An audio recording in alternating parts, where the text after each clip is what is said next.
What's going on? I go by the name of Hen City, representing the best production team in the world, the Innovataz.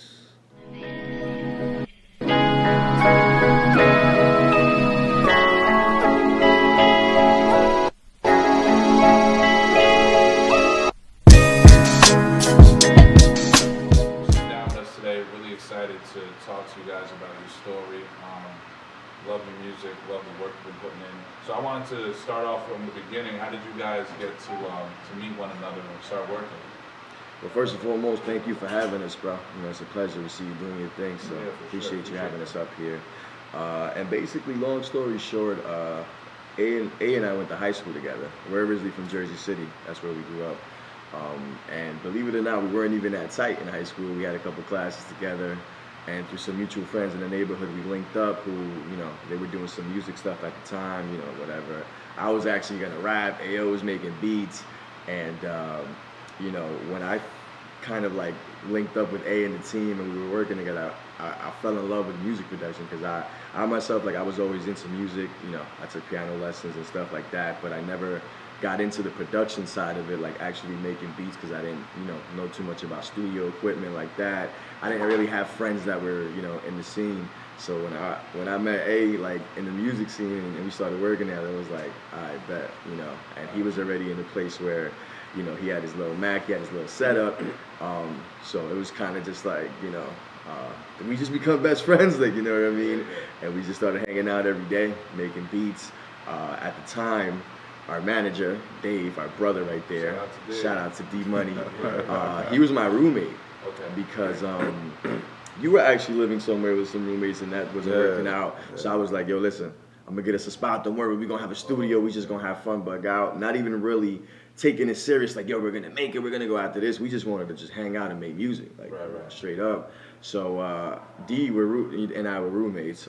We had an apartment, so we set up shop over there, and that was literally the beginning of the Innovataz. Like, Anthony and I, AO, sorry, working on beats, and Ki is actually AO's little brother.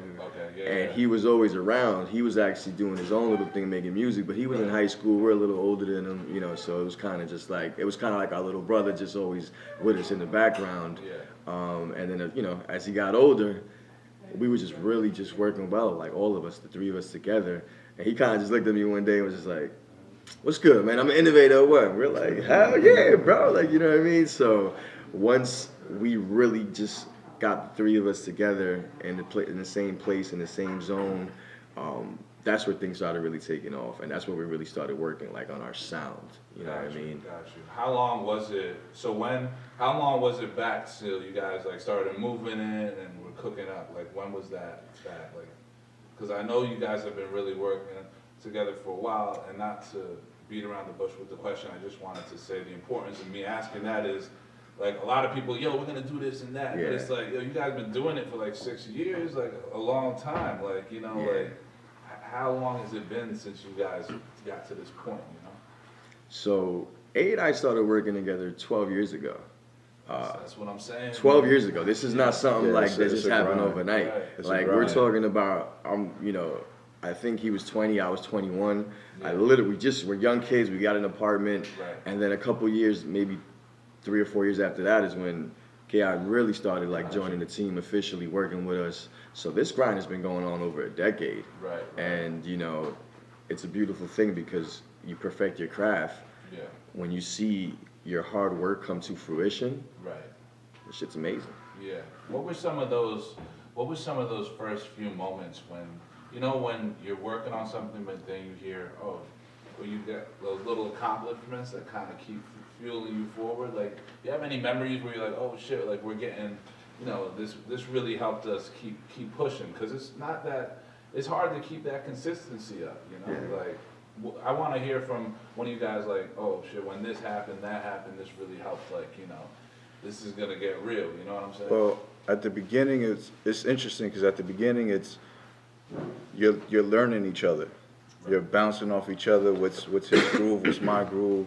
Because at the beginning it was just me and him, and it's our friends around us, and we're playing it back for our friends and showing them like, yo, what y'all think about this? What y'all think about that? And you're still reaching out to people within the city. Yeah. Until people within the city start saying, yo, let me jump on that. Yo, I like that. Let me see what I could do with that. Yeah. And then you start hearing it back. Now you're seeing like how the city's reacted to your sound. And the city's like, they're feeling it. So you start building some confidence and like, yo, I think we're finding our niche. Yo, this might be it. Right. And then you start working with the next group, and then the next group, and then the next group, until you really find something. Right. And we were finding that, but in the midst of finding that, it's kind of like you're still looking for that sound, and we didn't hit it yet. Mm-hmm. So you start getting older, you start finding interest in different things, you start studying different types of music to incorporate with your own sound. And then as we got older and we started building that, my brother got older. And my brother was always, you know, that little brother that lings around and always wants to hang out. Let me do this, let me do that. To the point where when I was younger and I would leave the house to go outside, I didn't know, but my brother would take it upon his own to start playing around with stuff. And then put my stuff back. Like, I don't want him to know that, yo, I'm always touching his stuff. You know what I mean? But you always know when somebody touches your stuff. Yeah. And then I start hearing it. And then I'm seeing what he's doing. And I'm like, damn, it's like a 6-7 year gap between us and him. Yeah. And he's really catching on to the young sound because now the sound is changing. Right. So, yo, let's bring him in and see what we can create with that. And that's how we got to where we're at now. Gotcha. To where it's like, oh, we really found the niche right now. We found the pocket. Right. Let's keep attacking that pocket because everybody together works so well together. Gotcha. And we're bouncing off each other. So it's a good vibe. Mm-hmm. I see what you're saying. So it's kind of like you've had different ingredients along the way and different, you know, you always keep finding your sound and then working with new artists and then new additions to the team. Mm-hmm. So it's like you're continually evolving, and then music is always changing too, and the sound is Constantly. You know, you got to constantly constantly changing. keep up. Like I remember it used to be like, all right, that's a real New York sound. Now it's Mhm. like it's hard to really pinpoint where that's from. Is there a certain demographic that you really target your beats for? Would you say like a certain type of artist, or you try and really be as kind of versatile as possible with it? You know. I feel like that's why the having the three heads works. Yeah. Because it's not just one person doing one certain genre. Right. One thing. Like, just for example, I was telling my manager the other day, like, he's been killing the R&B hip hop. As far as like our beats as together, he's been killing, because we all work separately, but we work together as well. Like, he'll start an idea, and then I'll piggyback off the idea. But he's been killing that pocket so much that I just moved on to a different genre. Like, all right, so you have that locked right now.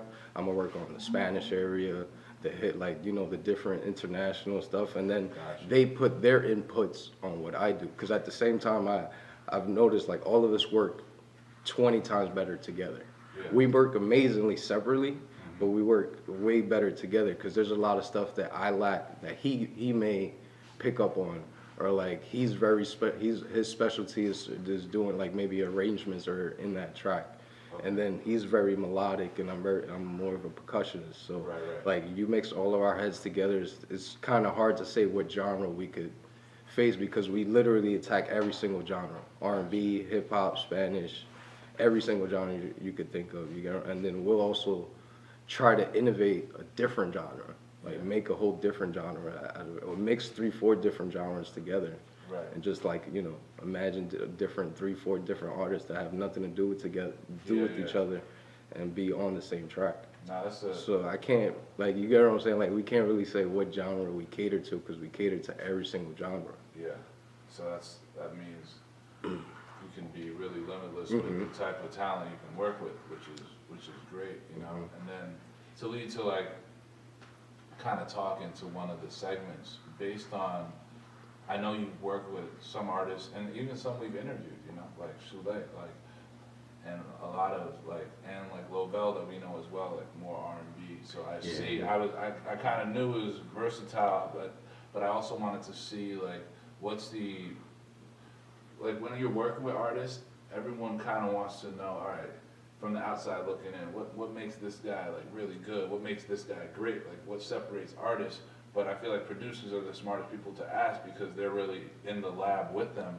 Like based on your experiences, like what have you seen really separates, like, all right, this guy's a good artist, but this dude is like, this could be a great artist. Like, maybe not right now, but you know what I'm saying? Like, is there certain Right. things that you pick up when you're in the lab with them? Because that's when, like, every artist is in their truest form of when they're creating, right? So, Absolutely. yeah, I was wondering if there's just maybe characteristics, certain way they work that you just maybe seen, like, yo, this dude's different, or you know what I'm saying? Like, Yeah.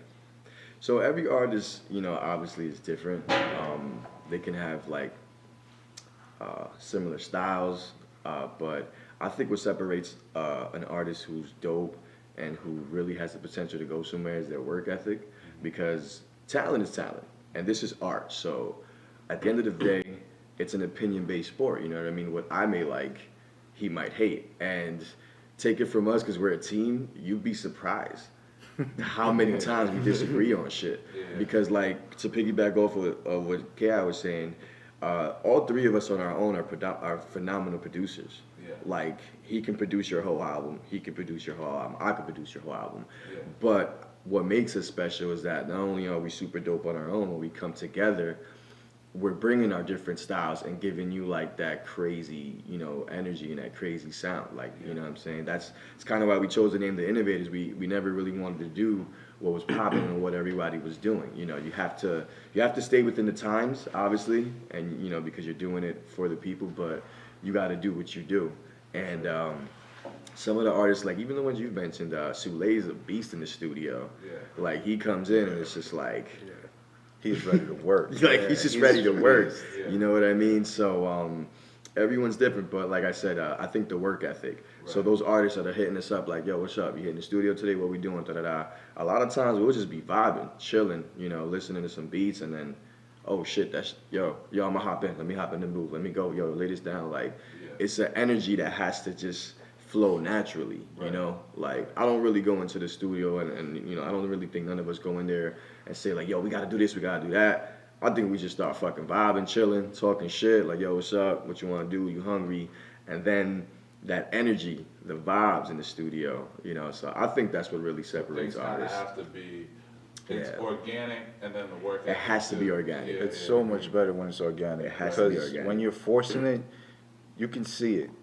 Yeah. Like we can be in the studio vibing, whether it be us forcing it on the beat or somebody comes through and it's an artist and they're forcing it, and it's like, Yeah. yo, that's not it, man. Like, take a break, let's reset.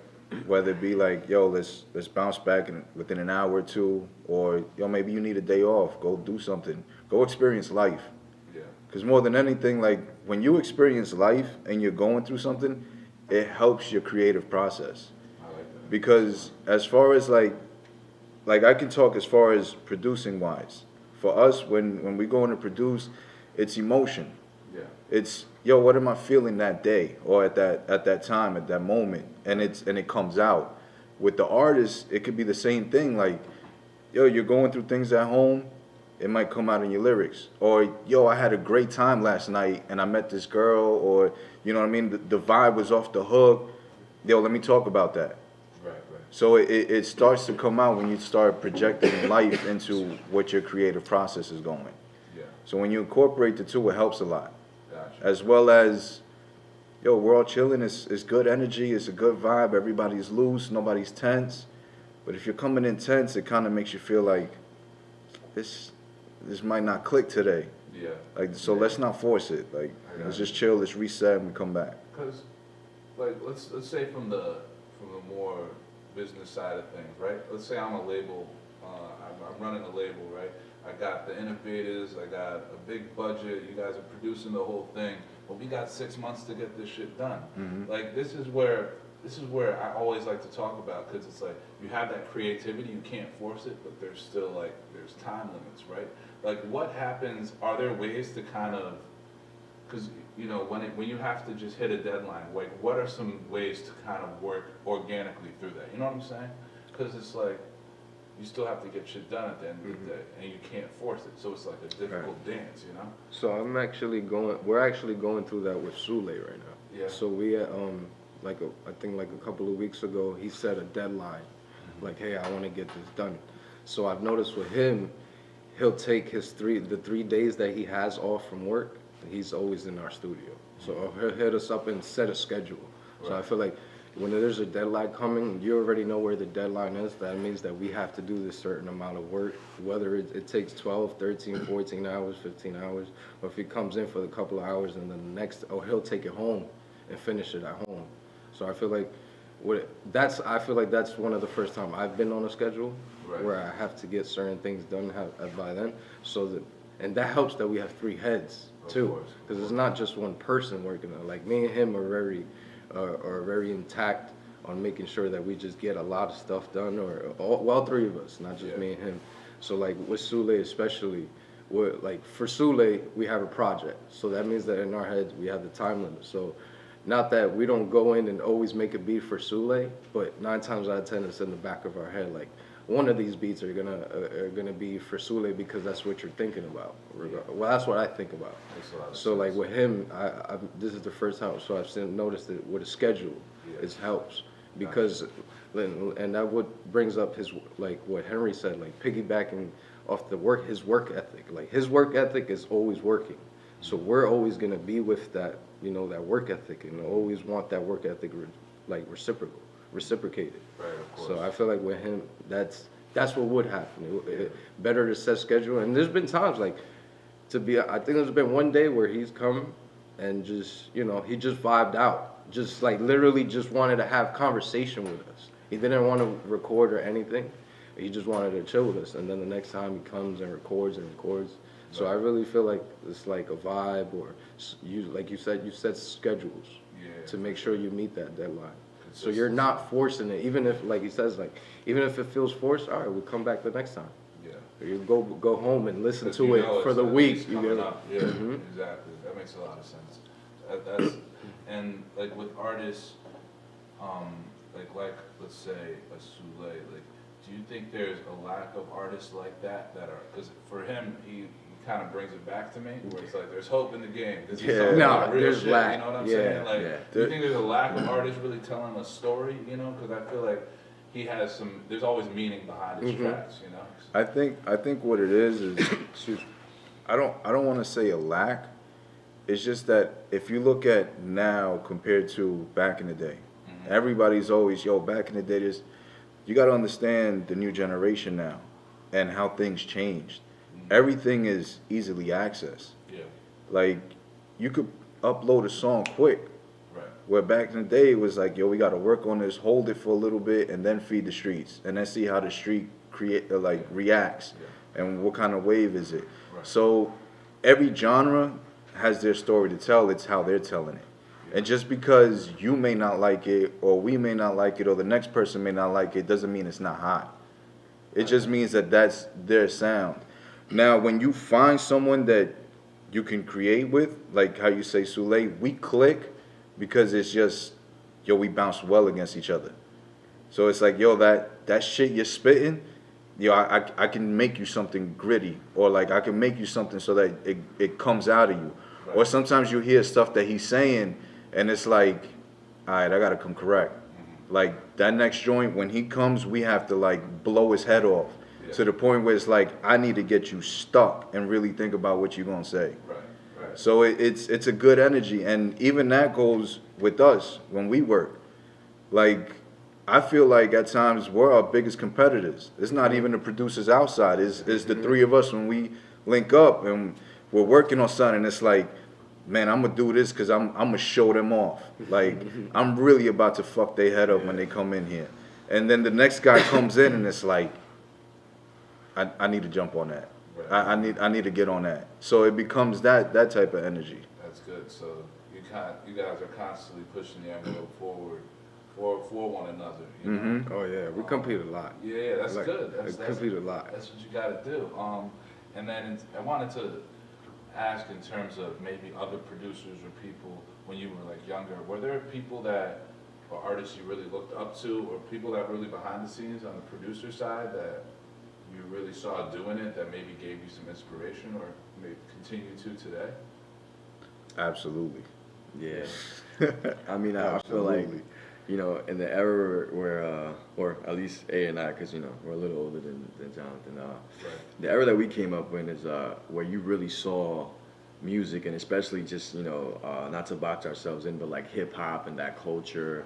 Not only was it uh, a time where people were like started to make real crazy money, and you can see, like, you saw Puff Daddy, you saw Jay, you saw all these dudes becoming real successful, and not just becoming artists or rappers or producers, but bosses.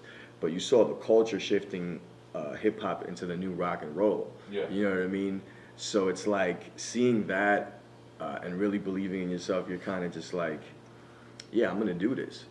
A few years ago, my sister, she gave me Jay-Z's book Decoded Okay. for Christmas, and I read the book like I couldn't, I was at work reading the book, like I wasn't paying attention to nothing. I read that book straight, and I felt like it kind of changed my life. Like Jay-Z really, I know everybody's like, oh, Jay's my idol, but I think Jay-Z kind of really just made me, feel, wow, like he came from, New York, and he came from his situation and whatever he was doing, and he just took it to the next level. And the dope thing is that I him as an example, excuse me, because as talented and as fire he was, nobody wanted to fuck with him. Nobody wanted to give him an opportunity. Yeah. And the innovators, like, we've been through some shit where you come out of a meeting with such and such or a label, and you're feeling like, yo, finally I done did it. We're gonna, like, how many times, and you kind of get a little heartbroken when things don't go your way, or you get shut down for whatever reason, and you're like, how, so and so, and you start, we're the dopest and we're this and thing. So looking at that and just like saying, you know what, fuck that, fuck everybody, fuck the world, like, we're dope, we're dope, we're dope, we got each other's back, we gonna do us and take over, like, type shit. And that type of mentality, and that's what I looked up to, like, just being confident and not giving a fuck about anything else, and just doing what you want to do, doing what you love to do. But I think at the same time we had to just learn consistency and to stay working through those rough times. Because like we said before, this is going off 12 years plus. It wasn't like it was a dope, easy, smooth 12 years, This is a decade. This is, you go through life. You're a young man, you get a little older, things change, life change, music change, music evolves. So I think, the way we kind of just been working now, after all these years, we're finally in a place where it's organized, we're consistent, and we're not depending on anybody. Especially in this generation now where, like, A was saying before, these kids, they have it easy these days. You get a Mac, you get a microphone, you're in your bedroom fucking recording albums, you're mixing this shit, it sounds like, you're in a fucking $1 million studio. They're pumping music every day. And not everyone is quote unquote talented, you know what I'm saying? I think a lot of times what happens is, even if you are talented, because you see that there's success, and you see now you can go on Instagram and you can go on social media and you could be famous off the clout, even if you're not getting money, even if you're not popping. I think that kind of messes with the mentality and kind of like the art in itself sometimes. So I like the fact that we're still, musicians at the end of the day. We're still grounded. We're still doing it for the love of the art. And at the same time, we're about our business. You know what I mean? So That's a good segue, because I like to talk about not only the story, but about the business too, because that's very important, the day-to-day. I see you got a very professional manager, you guys are really working organized, on time, and I respect that. A lot of people don't do that. So I wanted to learn more about, let's use your example, right? When no one was trying to give Jay-Z a deal, that was probably the best thing that ever happened to Jay, because then he was able to adapt and understand the business, how to distribute his own music, and create Rockefeller Records and make history. Right.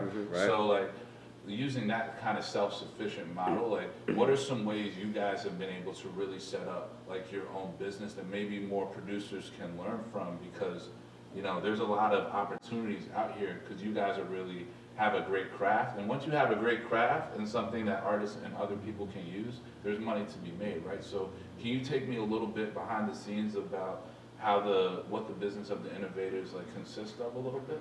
Right. So right now, especially with the way the game is, you no longer need a label or somebody to pump your music, to pump your shit, to push your shit. It's actually the opposite. We've had a few meetings with labels, and they're like, oh, you're this, you're that, you're amazing, but what's your social media looking like? What's your YouTube looking like? And I'm not trying to hate on the label. I'm not saying like, oh, we're anti-industry or whatever. At the end of the day, whatever situation works best for whatever you're doing at the moment is what you should rock with. But they're not looking for real talent. They're not really looking for that, them dudes that are going to put in the work. They want somebody to hop in already. They want somebody, So the way music is streaming, the way you can just upload a song on your phone nowadays instead of going to get album sales, all these things are kind of positive things, even in the light of the fact that, or in lack of the fact that, these guys don't want to necessarily put in the work into the artist development or put in money somebody, you know what I'm saying? Sure. Those days are over. So the best thing you can do is just like work on your shit, you know what I'm saying? So if we're working on, for example, we're a production team, we're also a songwriting team. We had a couple songs. I myself, I record a lot of references that we do on our music, and sometimes artists don't pick them up. Sometimes they're just sitting there. And we put our own project out, We have a project out right now. It's streaming on all platforms. It's called Faded. And basically, they're just a couple songs that throughout the last couple years, we're just sitting there, and they were just so dope tracks, and we're just like, let's just put it together. Let's give it to the people. Like, there's no point in wasting music anymore. You know what I'm saying? Sure. We're able to do what we want and how we want to do it, and building the fact that we're building our own fan base on our own. So like if I have 10,000 followers on Instagram, that's 10,000 people that if one person, let's say, spent $1 each on a single, that's $10,000 that you just made in your pocket for your team. You know what I mean? Yeah. As opposed to going through all the shit like with the industry or whatever like that, labels. So I think that's helped us a lot because we come from an era where, before D knew he was our manager, he was taking beats from the computer, putting them on CDs, and showing them to people without even us knowing. That's how this happened. Cause D, like, you know what I'm saying? That's how it happened. What you really need is somebody like D. Yeah. And all bet to make to really just about the business. Just about the business. All right. There's three key things that you should practice and follow, and that's investing, networking, and branding. The era has changed drastically to the point where producers have to brand themselves. You no longer can be behind the scenes and I'm gonna chill back and just do this and the name will build itself, or somebody's gonna read the credits.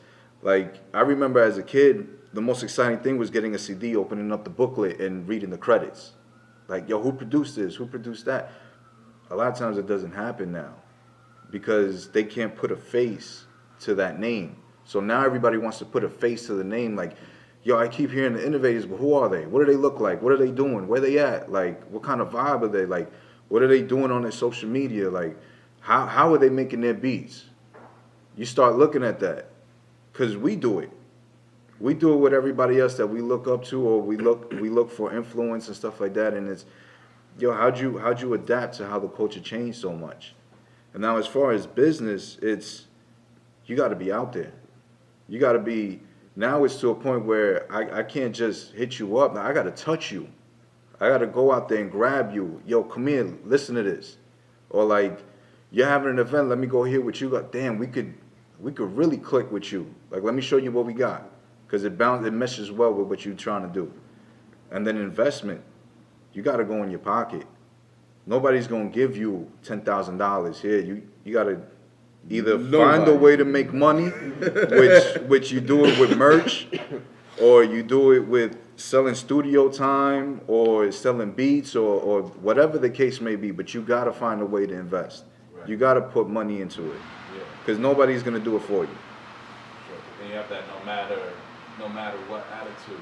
Because I definitely want to sit down with these guys because they're consistent with it, and you gotta, like your name, you gotta constantly be innovating and, touching the people, giving them what they want, adding value, studio time. But it's all in the wheelhouse, right? Like, it's all organic still, To make money, you have a studio, you guys are producers, you know what I mean? It's all, it's not like, all right, let's do something that is random or not with our craft. Everything is to grow the brand at the same time. So that's important.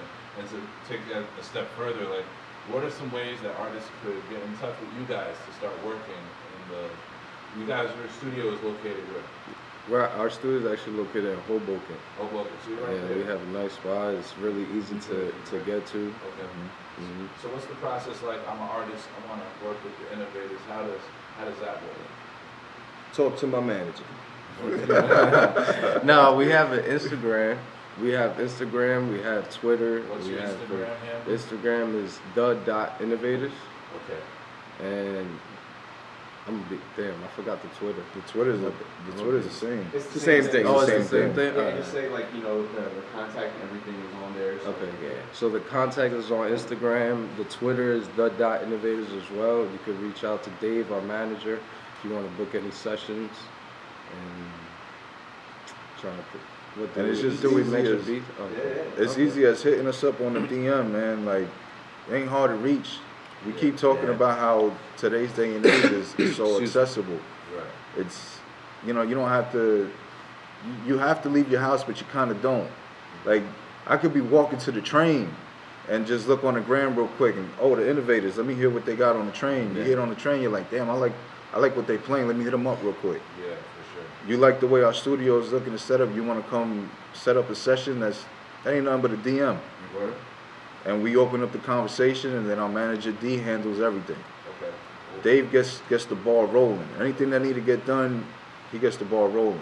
Tell me a little bit more about management, about what producers, artists, what they should look for in a manager. Because I know you guys have a good manager, and a lot of people aren't blessed to have the Right. business handled. You know, what goes into that? You know? You need somebody who believes in you. Yeah. Same goal as you. First and But- and foremost. also that it won't be afraid to tell you what it is neither.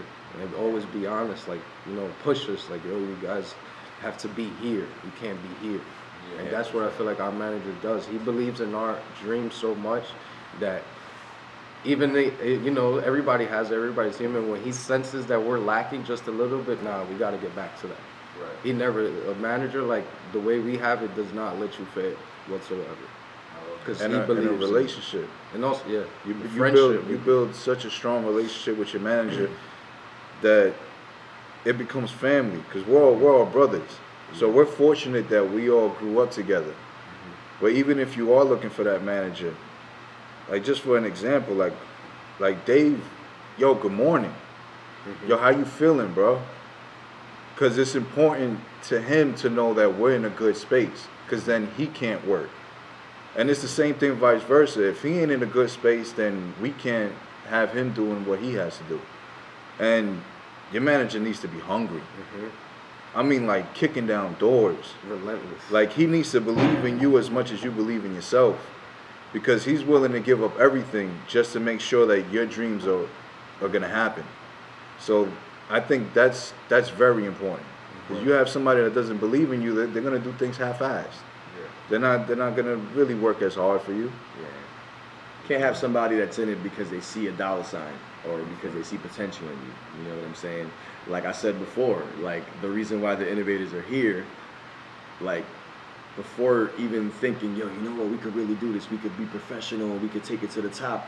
He was showing our music to our friends and people in the hood and in our city without us knowing. I would have people hit me up like, yo, I heard that shit you and A did. I'm like, what you mean?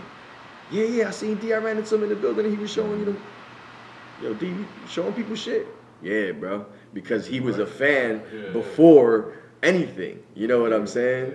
Like this was our life. This is what we love to do, you know? I've been doing music since I was 5 years old. So before I even felt like, you know, I'm gonna pursue this and I'm gonna do this because this is what I want to do, I just did it because I loved it. You know what I'm saying? I used to tell A, like, because again, you know, we're from that era where, to me, going to the studio was having the MPC, having a couple keyboards. I thought you had to be da-da-da. All I had was a little Casio in my bedroom, you know, some speakers, and it wasn't whatever.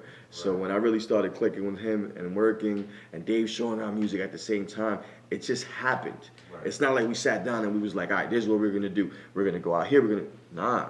We was just chilling, having fun, making music in our new apartment, ordering Chinese food, eating pork fried rice, chicken wings, banging out some heat, and then it just organically became like this amazing thing that we just couldn't deny. Right. So at that point, it was just like, all right, no matter what else happens, all right, we got to work these little bullshit jobs, or we got to do this, we got to do that. It's Innovataz.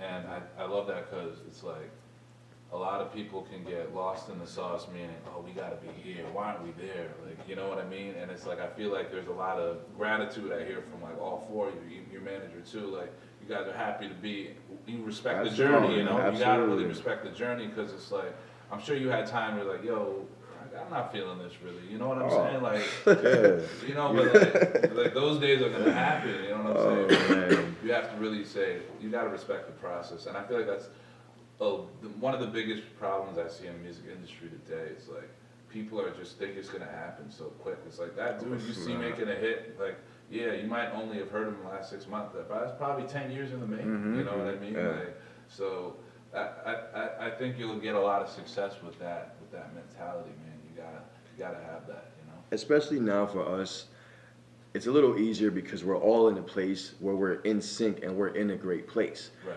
Don't get it twisted. There's been times where he's like, yo, fuck the music, fuck whatever, like, I'm gonna go do this, I'm gonna go do that, because you get frustrated, because days, months, years go by. And I think the biggest thing for me was not worrying about what's going on with anyone else or out in the world, or, you know, comparing myself and my team to anyone else. Like, you know what I'm saying? At the end of the day, we have to have that tunnel vision, right? When a horse is racing, he can't look to the side. They put that thing, what do you call that thing they put on him? Blinders. They put the blinders on him, right?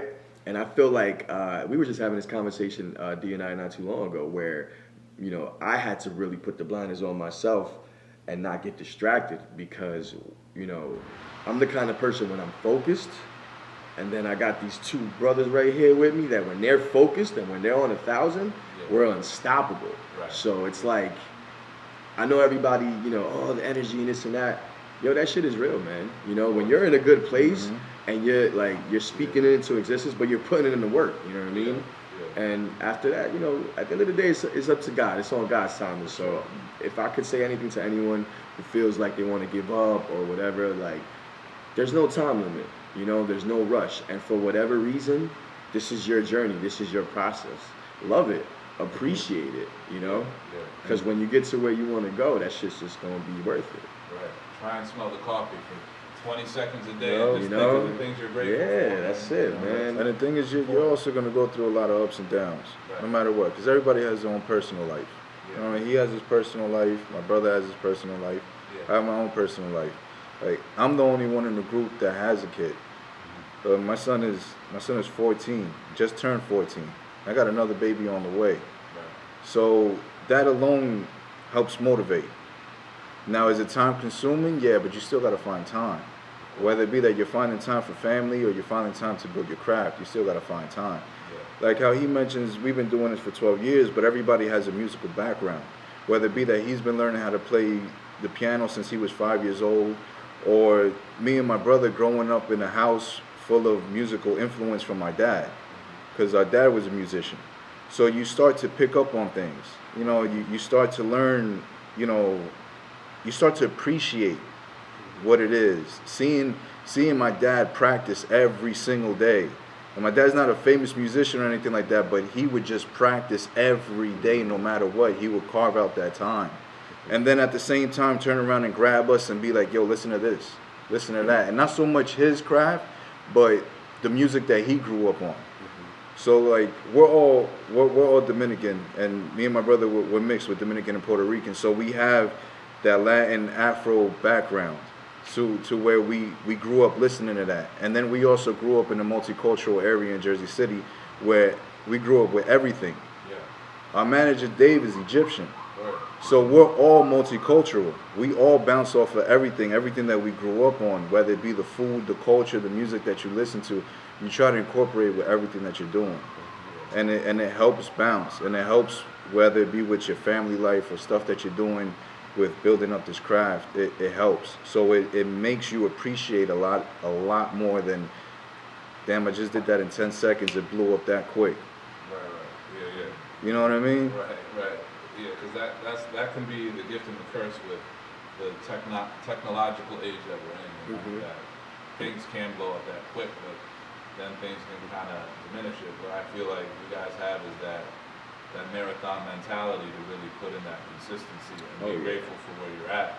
And because it was making me, I was watching, getting prepared for the interview last night. I was watching the Scott Storch documentary that just came out. I don't know if you guys are fans of Storch. I mean, big Storch. I had the honor of being able to interview Steve, who started managing Storch when he was making his comeback. You know, and it was cool just like seeing how they kind of got back humble. Like Steve was like, "Yo, let's work with some new artists," but you know, it's not like the older days where they're lining up to work with you. It's more like let's build it like, you know, I want to work with these artists. Let's get into the studio with them, you know? So it's like, it kind of showed it really is important to put that ego aside and just really do it for the bigger picture. And I feel like that's why you guys are successful now and will be even more successful. And going into 2020, I wanted to hear, what are some short-term goals you have for the next upcoming year? Some big projects coming out, some ways we can get in tune with you guys, you know?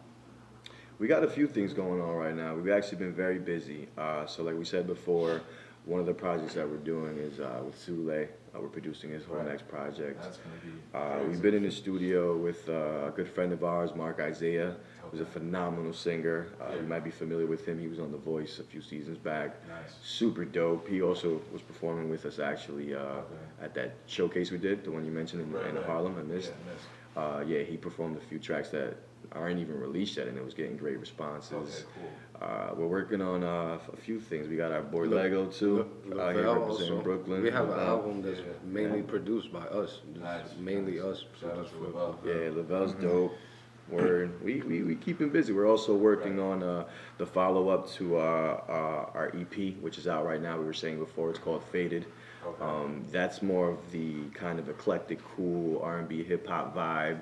And, you know, the songs are a little bit older as well. Like I said, we kind of just put a few tracks that we really love together. The follow-up to that, which is still Faded, it's going to be, like, so much crazier because it's just, the production's on a different level.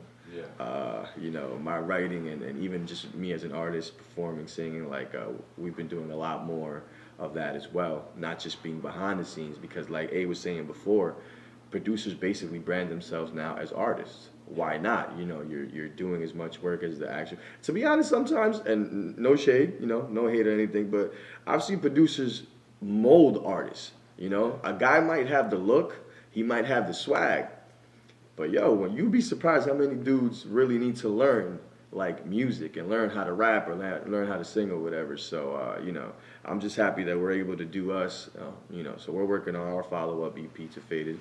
It's going to be still Faded. We're also going to put together an instrumental album, right? We've been talking about doing that recently, just to really go crazy on beats, maybe do some type of, what do you call it when you have different artists get on your stuff? Yeah, stuff like that, you know what I mean?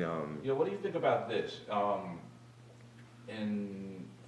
Because I've seen a lot of artists, and I feel like a lot of artists don't do this enough. Because if I'm a new artist, I would like say, hey, I'm gonna really try and figure out maybe 1, 2, 3 top producers that I'm really gonna work with and like build a sound. You know what I'm saying? Because it's like I feel like when artists first come out, they're just working with, and their sounds like all over the place. But it's like if you're really consistently working with like someone who you build that rapport with, I feel like that's more of a recipe for success, because then it's like you're building more of like, all right, now these producers work with me for 3 months straight. They know what I'm looking for now. You know what I'm saying? Does that make any sense for like it makes perfect sense for like artists nowadays that are just kind of all over the place? You know? It makes perfect sense. I mean, there's a lot of people in the industry you could use examples, which is what's the name of the group with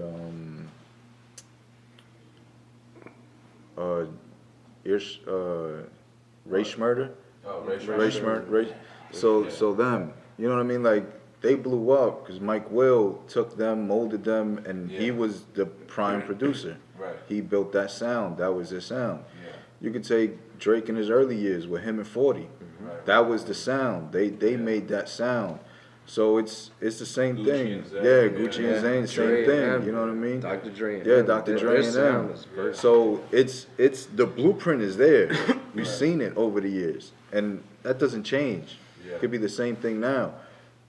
Is it different now because everybody's like, yo, let me go to SoundCloud, I'll just grab 10 beats from 10 different people, and then whichever one hits. Right. That could be their recipe.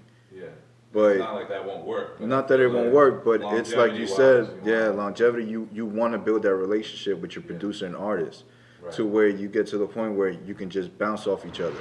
Exactly. And- Because, like, and- you're in the club. My clothes in the club. I'm working with this artist for a year straight. He hears some fire shit. Mhm. Yo, what's up, Yeah. bro? Like, you know him like that. Let's go Yeah. make. You know, I feel like it's important that back in the mind concept. Like, if I'm working with someone for a while, when you see an opportunity, okay, now it's like not forced because I'm Oh, it working with them. You know what You I'm see saying? it. You Yeah, see it happen a lot. Well, like what a lot of the artists we like use him for an example because he's just an easier example to use. But SuIe, like Yeah. once we hear something like gritty or something that you know that he could go off crazy, you'd be like, oh, we got that ready for SuIe, and then he'll come and it'll be the exact reaction that we expected. Gotcha. Or like LoVel, for example, like if he's looking for something, I'll be like, oh, nah, LoVel go off, Yeah, yeah. same reaction.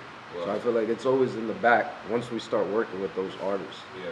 and especially closely, like the way we've been producing, where we end up producing the whole album now, Gotcha. and that's what's been happening lately. I feel like a lot of artists they'll come to us and then they'll get the hits with us, and then notice, oh, we got to make a whole tape of them Right, because we're eager to make a sound with them, to like basically make sure that they're comfortable. I'm trying to be part of the molding Mhm, process as of course. well. That's key Absolutely. for success. Absolutely. You Yeah. gotta do that.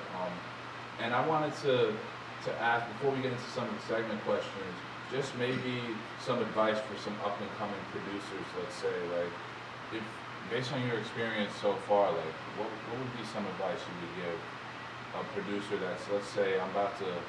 All right, I've been doing it for a year now, but I want to really get serious with it. What advice would you tell me? You can tell me. Well, me, Other than not even Call get Dave. it. Well, I think A said some very important things earlier. Yeah. Investing in yourself, Right. consistency. Yeah. Those two things right there alone, like, you can't give up. Also perfecting your craft. The one great thing that we did in the last decade, plus, we always made music.